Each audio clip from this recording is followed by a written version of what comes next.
Welcome back to Always Learning. What are we doing today? Well, today we're learning how to sew up a seam, how to stitch a seam, how to mend a seam, or how to hem a seam, whichever terminology you want to use. But I've got this old K-State jacket, as you can see here. I have ripped out the seam.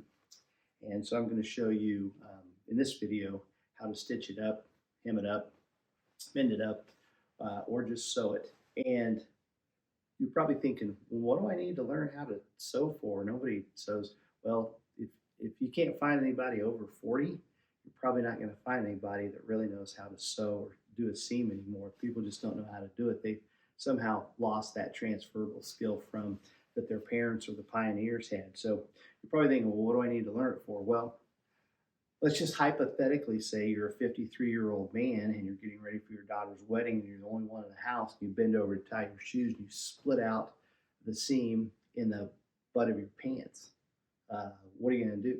Well, a lot of people would panic, but what I did was I just reached into my pocket and I pulled out, oh, if you're in the 80s, I'm going to get a punch in the shoulder the next time. No, I'm kidding. I just reached in my pocket and I pulled out this thing called knowledge because somewhere along the way I learned how to mend a couple different ways a seam. So I just got a needle and some thread and I sewed it up in 5 minutes. I was on my way. So pitter patter, let's get at her.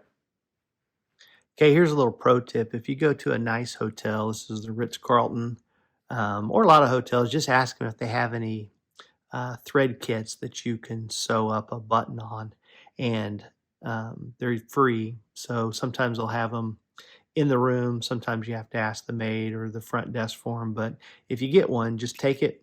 They'll usually have a couple little buttons in there for your dress shirts, but take it, throw it in your dope kit or your where you keep your toothbrush and that kind of stuff.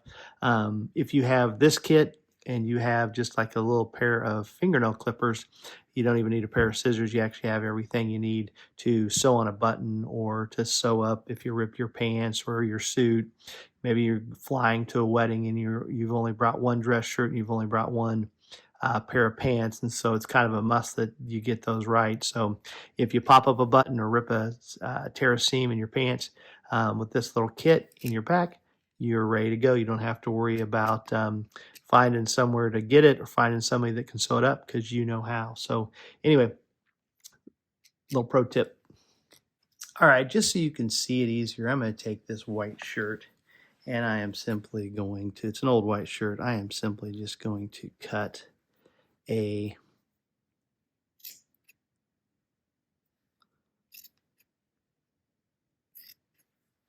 I'm just going to cut a little gap in it, and then I'm going to slide this green board behind it so you can kind of see what is actually kind of going on.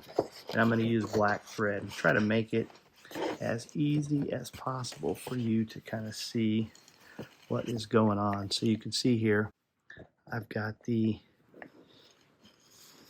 green gap behind it. So this is your tear, and you're going to sew it up. And like I said, there's 4 different stitches you can do. We're going to start with the ladder stitch. Now I'm going to show you how to load thread. I always lick it, find the eye of the needle, the little loop at the end of it, and you simply stick it through. Pull it. Get the 2 ends tied up. And you're simply going to do an overhand knot.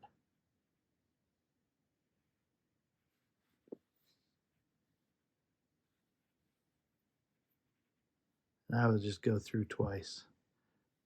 Overhand, through once, pull the tag, take it back through a second time, and voila, you are done. Now we're going to come down here to where the gap is. And the first one I'm going to show you is called the ladder stitch. And so I'm going to come through the bottom. I'm coming through the bottom of the side of the shirt, and I'm going to come back here a little bit from where it started. So I'm going to kind of come back.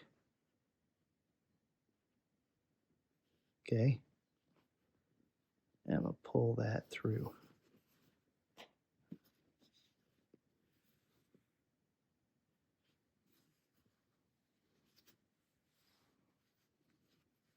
Then, Okay, I'm going to come across. So I started before, a little bit behind, and I'm a little farther over, but I'm just simply showing you how it works.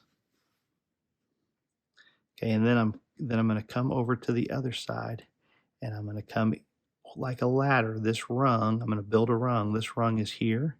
It starts the same, and I'll just keep the same distance. And then I want to go a little bit farther forward. Now just a little bit, and so you can see here I've got double. See how it's coming through? I'm not going very far when I first do it. I'm going to pull it, and so now I have, you can see, the first rung in the ladder. And then you simply go across with your black thread, and I'm going to keep those rungs fairly, mine are fairly far apart. Same thing though, I'm going to come through and I'm just going to go a little bit, get like a little bunch. So you can see here I'm got one here, and then the needle's coming through here, and then I'm going to go to there, and I'm going to pull it fairly tight, keeping it fairly loose.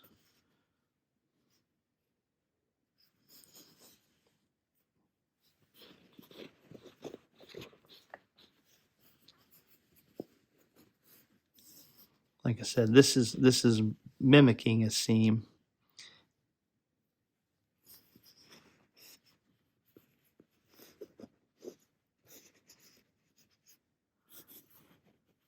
Okay, so I've got two rungs. Then I'm simply going to keep repeating that pattern. I'm going to come through right across, go through, and then I'm going to make a little advancement. This time I'm going to make a little more, I'm going to get a little more ground, and I'm going to come through. See, I'm a little bit farther. Okay, lightly. I'm not going to pull that tight. I'm just going to kind of get it where it's. So you can see here I've got three rungs built. And I'm simply going to come straight across, start my rung of the step of a ladder, and then I'm going to go through just a little bit, pull it,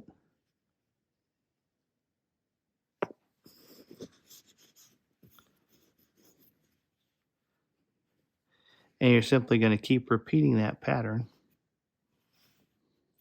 building your rungs. See, however far you go up, that's where you start, just horizontal across from it. That's going through there. Like, let's say you wanted to build a longer rung because you didn't really care how tight it was. You can just come through here.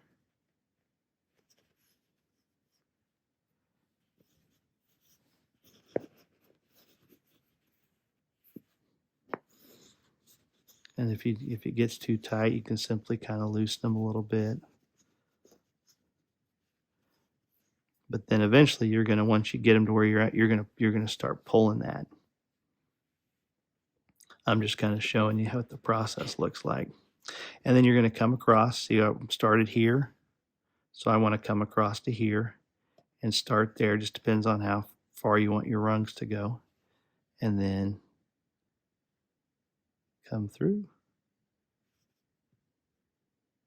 And you're just going to keep repeating that pattern. Come across, gain a little ground, and go. See, I'm kind of just squeezing it and bunching it, and then I'm pulling that through.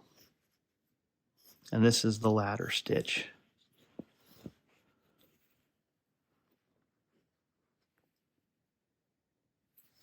And you're just going to keep repeating that process.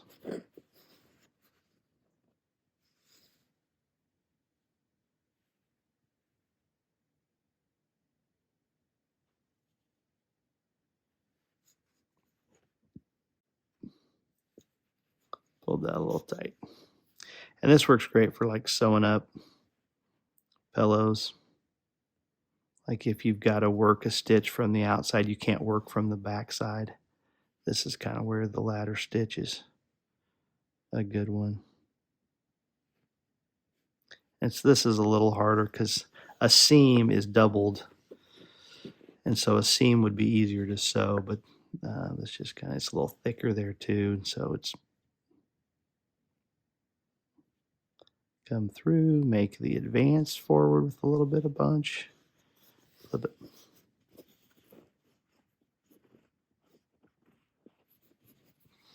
And then you simply kind of get it and pull it tight.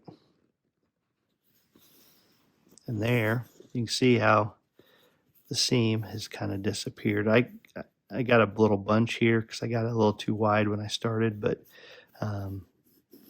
as you can see, like if you're sewing up a pillow, especially if you're using white thread, how you wouldn't see it. And then simply to finish it off, you're going to do what's called a whip stitch. So you're going to come through one side, okay, go through the other side, and that creates a loop, okay, and then you simply go through that loop twice, pull it down,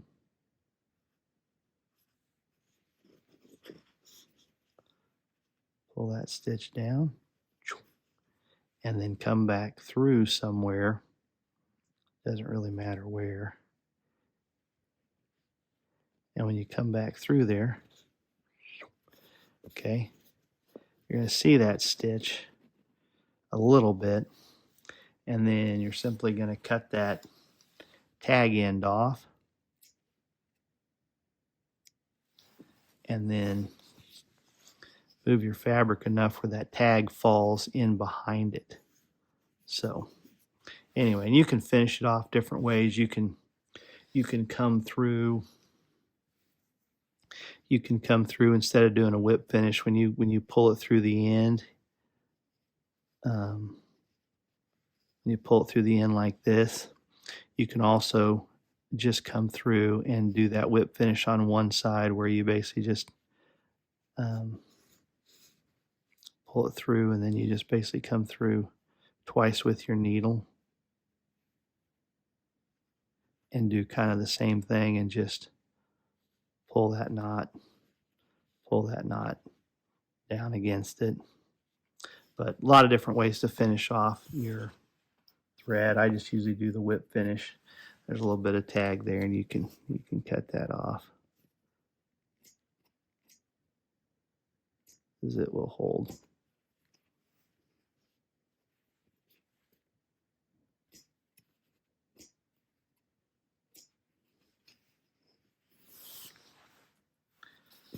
So that's the ladder stitch. And there's the after. I went with a ladder stitch, not the best, but it will hold. And it's done.